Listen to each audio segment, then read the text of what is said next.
point right here.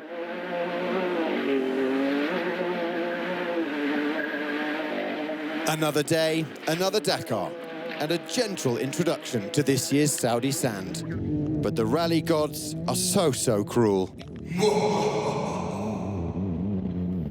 Oops. Welcome back to Dakar 25, where last night the top competitors from the prologue gathered to choose their start positions for today's first real special. Welcome, Skylar Howes. You can choose whatever spot you want. I'm going to choose spot number 23. It's going to be the same, 23. Same place, 23. I'll go 23. 23, surprise, surprise. Thank you so much. You don't want to open the road, but you also don't want to be held up by too many guys in front. No, we're going to go 8. We go 8. Number 11, that's an interesting choice.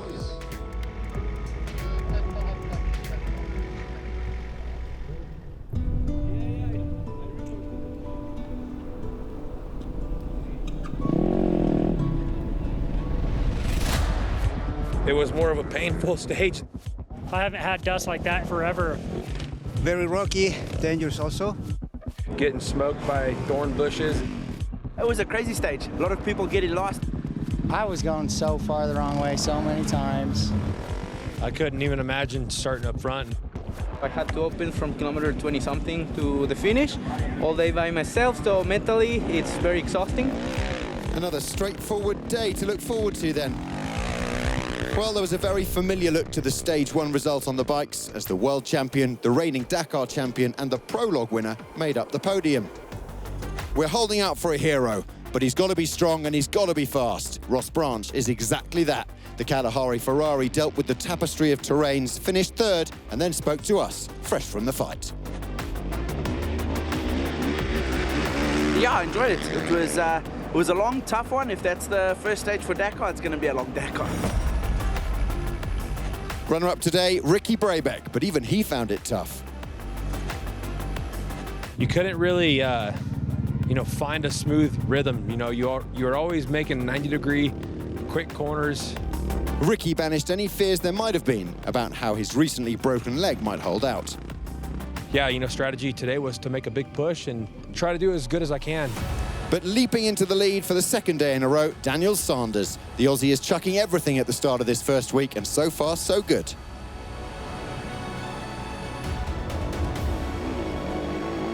A lot of dust, so probably wasn't the smartest thing to start back, but in the end, everyone caught each other, and it was just no one wanted to give up any space, so everyone held their line and didn't want to play friendly, so you had to charge it up and forget about the roadbook and just block past them and get in front. 3 different manufacturers in the top 3 after the first special. Honda dominate overall, but KTM are definitely back, and Hero are in the mix. Buehler cayó. ¿Está fuera? Yes, Sebastian Buehler did crash, and yes, he is out of the Dakar. The German broke his collarbone at kilometer 68. In the braking zone, I hit the rock that, look. No way. Just kicked you the rear? Kicked the rear and then over the bars. The crash was not a big crash, but yeah, I feel the pain in the collarbone and it hurt too much to continue. This time the luck was not on my side, but for sure I will continue to search for it. Get well soon, Basti. Finding your way today was incredibly hard. And in the Rally 2 class, yesterday's surprise package, Edgar Canet, was one of those who got lost.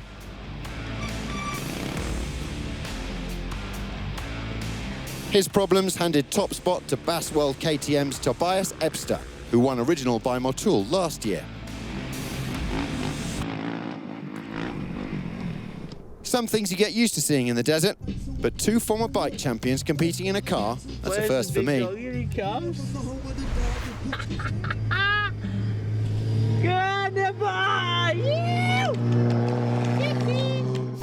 I'm Sam Sunderland. I used to be a Dakar rider. I managed to win 2 times in 17 and 22. I had a few crashes in between my victories and needed to listen to the warning signs, so I'd stopped. Toby Price, 2-time Dakar winner. I for sure wanted to do 1 or 2 more years. Unfortunately, the contract didn't get renewed.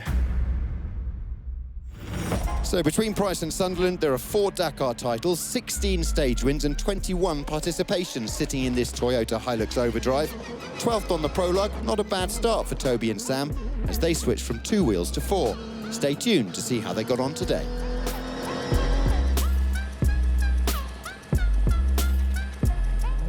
Remember Rokas Pashuska's final day heartbreak in 2023? Another bad day for the Lithuanian. We need to change from another tires to put to where it's broken. First day is not good for how we wish, but it is like it is. After bad luck yesterday, Guillaume de Mevius was hoping things would get better. They didn't. We had some branches coming in the radiator that restricting the cooling, so we had to stop 2 times to remove them. No such issues for Saud Variawa. His top result last year was 5th, so 3rd place today, an improvement, but he was still frustrated. Sitting in the dust for about 150 kilometers behind one of the other guys, but nonetheless, really good. 2nd Dakar, already running in the front, so I'm really happy with that. The South African turns 20 on Tuesday. This podium, an early birthday present.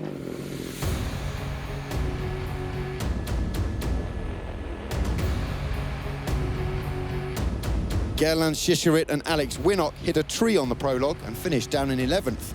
Today, though, they crossed the line fastest, in 1st place. Or so we all thought.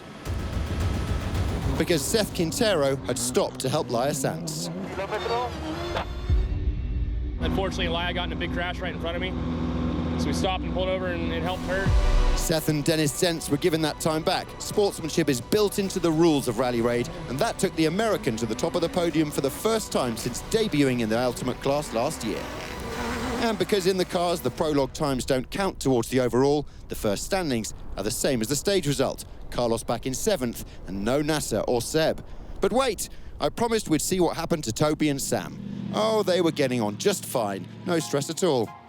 It won't start, there's no power. I'll try to push it now with the clutch in. Yeah, there you go. Despite that little hiccup after the finish of the special, they made it back to the bivouac and line 9th overall.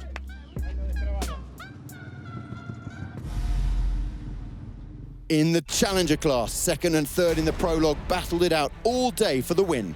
16-time stage winner and 2019 quads champion Nicolas Caballasso against rookie Dakar debutant Gonzalo Guerriero.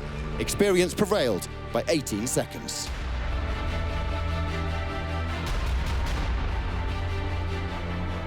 In the SSVs, it was a shootout between Sebastian Loeb Racing teammates Xavier de Sultrate and yesterday's winner Brock Hegger.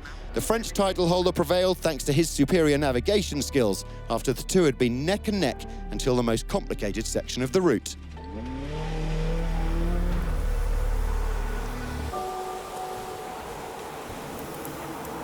Navigation's such a vital part of this sport, and today cars, bikes, trucks, T3s and T4s all had huge problems at the same point. Some competitors lost not just their way, but a lot of time. Everyone got back eventually, and I'll be back tomorrow. I hope you join me.